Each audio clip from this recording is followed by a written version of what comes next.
when he was in Midian, he didn't even have his own flock to shepherd. It was his father-in-law's flock. He didn't even have his own animals. He had to shepherd his father-in-law's flock. That is not a guy who's living high off the hog. That's not a guy who's still a prince of Egypt. And yet, right, that he leaned into that humility, and that made all the difference in the world and the way that he led the Israelites. And that can be, right, that can make all the difference for us if we don't believe our own press and don't act arrogantly, right?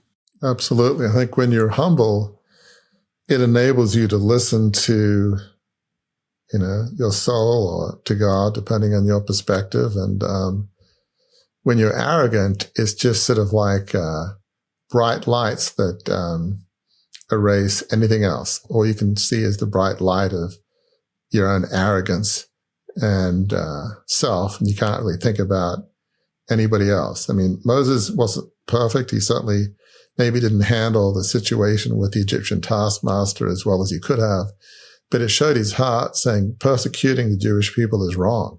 Yeah. He had sort of a moral code. So he wasn't just thinking, I'm just going to ignore this because not my problem.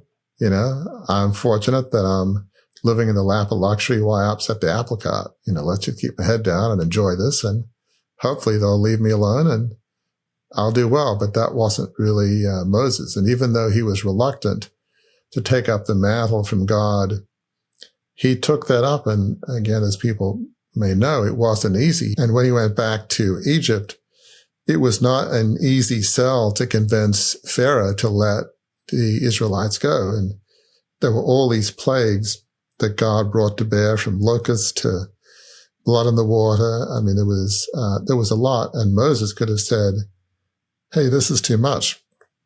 This Pharaoh character is not budging. Can I leave now? Because this feels like Mission Impossible.